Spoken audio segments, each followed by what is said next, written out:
এক কাজ করো, এই মেজুকে আমার কাছে পাঠিয়ে দাও। আমি ওর কচি কচি কি বলা হয়, ওই যে 17টা বোতল আছে না, সেইগুলো খুলে দেখতে চাই। মদ খাও, মদ।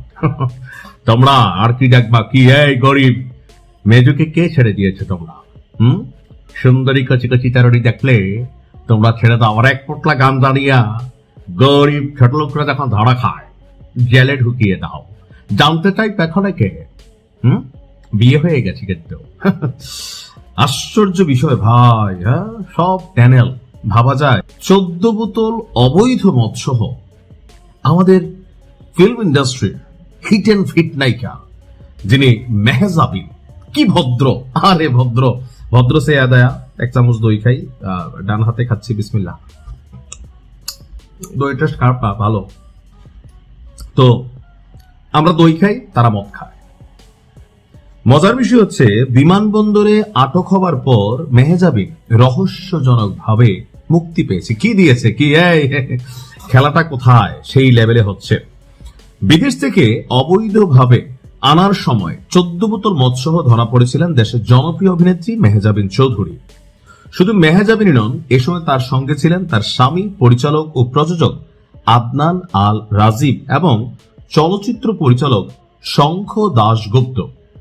আইন অনুযায়ী তাদের বিরুদ্ধে মামলা হওয়ার বিধান থাকলেও রহস্যজনক কারণে বিমানবন্দর থেকে নির্দ্বিধায় বেরিয়ে যায় তারা। আর বিষয়টি গোপন রাখে কাস্টমস কর্তৃপক্ষ। কি এই কাস্টমস কে মেহজাবিনের ফ্যান ফলোয়ার নাকি?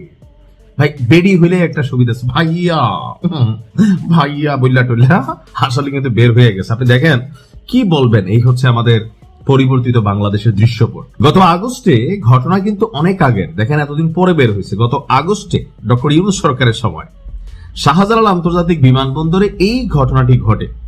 17ই আগস্ট ব্যাংকক থেকে ঢাকায় ফেরার পর তাদের সঙ্গে এই ঘটনা ঘটে। মামলা না করে রহস্যজনক ভাবে মুচলেকা দিয়ে তাদেরকে ছেড়ে দেয় কাস্টমস কর্তৃপক্ষ। সেক্ষেত্রে আবার মেহজাবিন থেকে কোন রকম মুচলেকাও রাখা নাই, কারণ কচি কচি নায়িকা, সুন্দরী তরুণী, ভাইয়া একটু খেতেই হয়। বলা হচ্ছে তথ্য অনুযায়ী BS218 এর একটি ফ্লাইটে ওই দিন ব্যাংকক থেকে ঢাকায় ফিরেছিলেন মেহজাবিন, আদনান আল রাজীব এবং শঙ্খ দাশগুপ্ত। বিমানবন্দরের গ্রিন চ্যানেল দিয়ে বের হওয়ার সময় কাস্টমস তল্লাশিতে তাদের লাগেজ থেকে 14 বোতল অ্যালকোহল উদ্ধার করা হয়। বিমানবন্দরে অ্যালকোহল বহন আইনত দণ্ডনীয় অপরাধ। যদি আপনি বিদেশের নাগরিক হন, আপনি 700 ml ক্যারি করতে পারবেন, এটা একটা আইন আছে। তো মেহজাবিনের তো আর ওই নাগরিকত্ব নাই।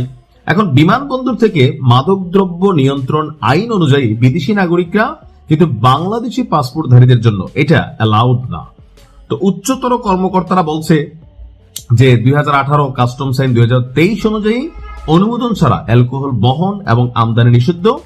তো এখন কে বা কারা করছে এই মুহূর্তে আমরা যদি দেখি, আটককারী কর্মকর্তা হিসেবে নোটে স্বাক্ষর করেছিলেন ডে শিফটের airport revenue officer Mohammad Mutakabbar Ali.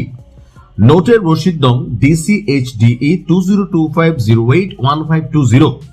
এখন তিনি বর্তমানে সিলেটে আছেন। তার সাথে যোগাযোগ করা হলে তিনি বলেন যে কোন বেআইনি ঘটনায় আটক করার পর কাস্টমসের সংশ্লিষ্ট শাখায় পাঠিয়ে দেওয়া হয়, সেখান থেকে ব্যবস্থা নেওয়া হয়। তিনিও তা করছেন। এরপরে আসলে কি হয়েছে তিনি জানেন না, এটা জানার দরকার নাই। আসুন আমরা মদ পরিহার করি, আমরা দই খাই, দই।